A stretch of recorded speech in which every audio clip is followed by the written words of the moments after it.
Bom, e vamos encerrar a semana também com o raio-x no estado do Rio de Janeiro. O estado tem o segundo maior PIB do país, a economia gira em torno do setor agropecuário, além da exportação de petróleo, indústria metalúrgica e o turismo. A capital é a cidade de Rio de Janeiro. E pois é, como de costume, a gente vai aos números então para entender um pouco mais da questão do Rio de Janeiro, que é o estado que a gente está visitando hoje. População 6.718.903 habitantes. Casos confirmados de Covid-19, 174.064. Total de mortes até agora provocadas pelo coronavírus, 13.941. Portanto, esse é o raio-x em relação aos números. Diante desse cenário também a gente vai conhecer a atuação da igreja no Rio de Janeiro, conversando com o cardeal arcebispo Dom Orani Tempesta. Dom Orani, boa tarde para o senhor, seja bem-vindo aqui à Central da Esperança, na TV Aparecida, o canal de Nossa Senhora. A gente sempre abre essas entrevistas perguntando, no caso do Rio de Janeiro, em que ponto que a pandemia agravou os problemas sociais já existentes. Boa tarde para o senhor.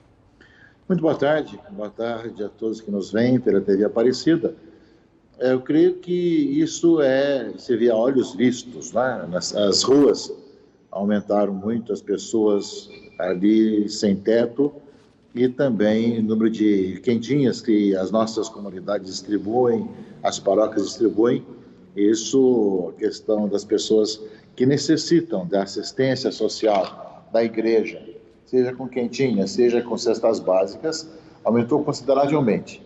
Calculamos por alto, já que a gente não tem como calcular exatamente isso, porque cada um traz um relatório diferente. Tivemos organizações que distribuíram durante esses últimos meses mais de 150 toneladas de alimentos, outros mais de 120 toneladas. Eu creio que se juntar tudo, dá quase 1.000 toneladas de alimentos distribuídos, né? E isso tudo que aumentou demais o número de população que está em situação de rua e também as pessoas que necessitam nas casas, né? Porque nem sempre são as pessoas nas ruas. Muitas vezes também tem casa, tem sua habitação e tem necessidade, porque tem muito desemprego. Então, eu creio que a questão social, da questão do alimento e a questão do desemprego se vê muito a olhos vistos devido às várias situações que nós encontramos na cidade.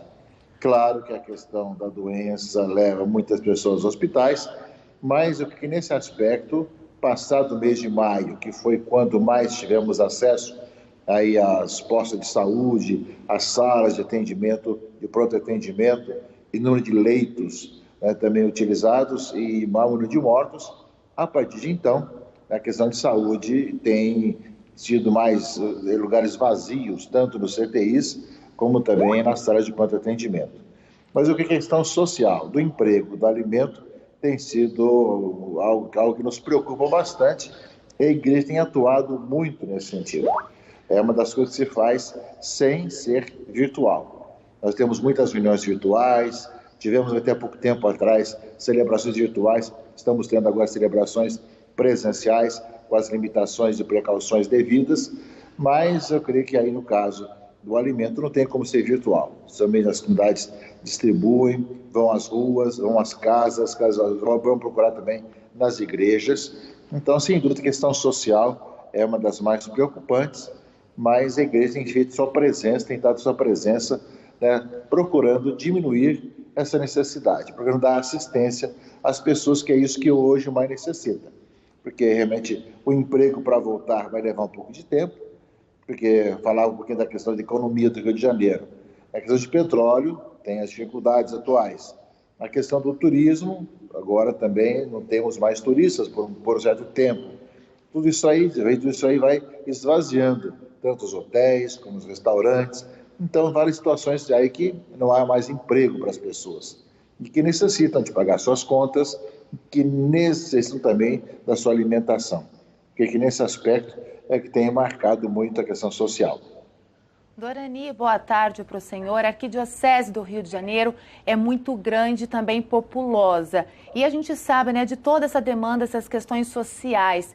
Como que a igreja se organizou e com qual amparo, ajuda de quem? Principalmente a gente sempre cita aqui os leigos, para poder então levar essa assistência para essas famílias. Nós tivemos várias frentes, tivemos vários grupos que se organizaram.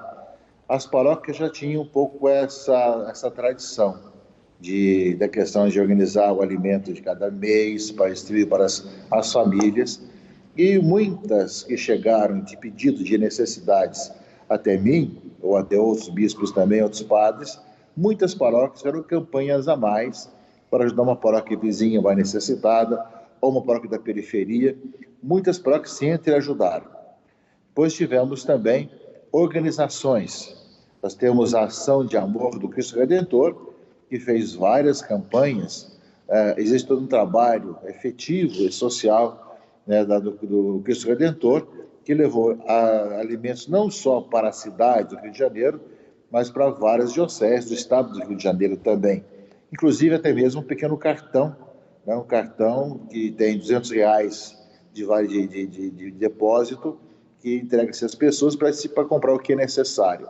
Né? Então, foram distribuídos muitos cartões, não só aqui no Rio, mas também em outras partes do Brasil. E tivemos outras organizações, como o Olhar Misericordioso, né? Temos aí a nossa Caritas Arquidiocesana, trabalhando com os migrantes, não deixando faltar o necessário. Tivemos também todo o Banco da Providência, que trabalha com famílias em situação de risco, que também teve um belo trabalho, né, de distribuição de alimentos, que não é normal deles, eles são mais de promoção, né, ajudando a pessoa a se qualificar, a encontrar emprego, mas nessa hora trabalharam também na questão de distribuição. Tivemos também nosso vicariato da Caridade Social, que conseguiu, inclusive, algumas verbas internacionais para comprar cestas básicas para as pessoas, e distribuiu por toda a nossa cidade. E, é claro, tudo aquilo que cada paróquia e cada comunidade, por si mesma, já tinha essa tradição e que aumentou. O pessoal foi muito generoso. Eu sempre digo que quanto mais apareciam necessitados, mais nós também tínhamos o que entregar. Ou seja, apareceu essa providência de pessoas que partilham daquilo que têm, para que, através da igreja, outras pessoas possam alimentar. Dorani, o Rio de Janeiro tem um grande número aí de comunidades, né, historicamente marcadas pela violência, mas também pela carência. E o vírus, quando chegou, acabou se proliferando também nessas comunidades. Como é que a Arquidiocese do Rio de Janeiro se organizou para atender essas famílias que vivem nesses locais aí no Rio? Nós temos aqui o Poder Paralelo, né, que justamente domina uma grande parte do Rio de Janeiro, e que é interessante verificar, né, uma das constatações que nós temos aqui desde quando começou, né, a questão do vírus, a questão dessa pandemia, nós colocamos em oração a São Sebastião, que há 100 anos atrás ajudou uma região do Rio de Janeiro na gripe espanhola, fizeram uma promessa, tem mesmo construído uma igreja a São Sebastião devido à sua intercessão. E realmente o Rio de Janeiro, além da nossa oração, nessa questão das pessoas infectadas, contaminadas, realmente nas comunidades, nós achávamos que ia ser muito maior, que ia ser realmente um problema muito maior. Mas eu tenho ido às comunidades, tenho ido às paróquias e conversado com os padres, e tenho nas reuniões que eu tenho toda semana também com os vigários episcopais, nós estamos vendo que nesses locais mais populares não tem sido tanto a incidência, né, de pessoas contaminadas assim. Alguma coisa que os cientistas e também as pessoas especializadas, epidemiologistas, não têm explicação, porque não tem vacina. Ao mesmo tempo, ali nesses locais nem sempre tem os cuidados de máscara, de higienização necessárias. Existe muita aglomeração, porque ali nem sempre entra a questão da ordem pública oficial, né? E, no entanto, se esperava que tivesse muito mais contaminação e não tem, né? Algo não tem explicação, a não ser que seja uma intervenção de São Sebastião ou com outra explicação científica que tem ainda por vir, não é? Assim é que depois de maio, que foi o momento mais difícil, que superou o número de mortos do ano passado, todos os meses seguintes, o número de mortos é menor que do ano passado, né? Então, de uma certa forma, sobe um dia, abaixa outro, sobe um pouquinho mais, mas tem sido bastante controlado, tá? A igreja tem recomendado. Nós entramos, quando foi declarado o estado de emergência, não tivemos mais missas presenciais, são 4 meses apenas com as transmissões, aprendemos a transmitir as missas, as paróquias todas também o fizeram, depois aprenderam também, através das plataformas digitais, a fazer as reuniões através das plataformas digitais, e reuniões, e orações, ciclos bíblicos, etc. E agora, com o retorno, foi de consultar um pouco os vigários episcopais, consultar pessoas que estão na área, que havia uma diminuição de internações e vagas também nas CTIs, né, que aqui nunca faltaram vagas nas CTIs. Aí nós retomamos com as missas presenciais, com 30% apenas de presença, ao mesmo tempo com higienização. Antes, na igreja, tem uma sanitização. Fizemos cursos também nas Forças Armadas, que produto utilizar, né, como fazer. Então, nosso pessoal foi capacitado, tanto para a sanitização, como para a higienização depois de cada celebração, para controlar a temperatura, para higienizar as mãos, para usar máscara. E tem sido assim. Ou seja, a Arquidiocese tem feito seu trabalho dessa conscientização, mesmo em lugares onde o poder paralelo, né, libera tudo e não há muita preocupação com isso, mas quando entra na igreja, a gente tem todas as preocupações, né, oficiais da Arquidiocese que orienta, né, nesse sentido.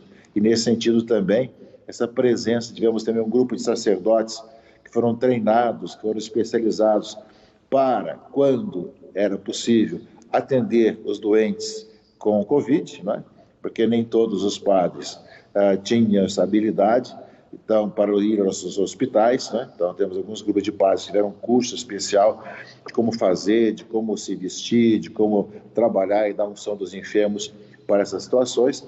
Quando não era possível, utilizar também meios digitais, como o iPhone e outros tipos de meios digitais para a comunicação entre a família e o enfermo. Então, tem vários aspectos assim. Dorani, a gente quer agradecer muito a participação do senhor, nos ajudando a continuar esse projeto de raio-x pelo Brasil, conhecendo a realidade do estado do Rio de Janeiro e a atuação da igreja. Muito obrigada, uma boa tarde para o senhor. Uma boa tarde, lembrando que eu falei mais da cidade do Rio de Janeiro. O estado do Rio de Janeiro, de norte a sul, leste a oeste, tem outras realidades também, né, mais rurais, menos rurais, etc., mas que, de uma certa forma, quando nós chegamos à conclusão que a partir de julho nós íamos reabrir com missas presenciais, foi uma decisão do Regional Leste 1, todo o estado do Rio de Janeiro, abrindo bem no começo do mês, na metade do mês, mas as dioceses em si, do estado do Rio de Janeiro, chegaram a essa concordância no mês de julho, essa reabertura para as missas presenciais. Agradecemos muito a participação do senhor. O senhor é sempre bem-vindo aqui na TV Aparecida.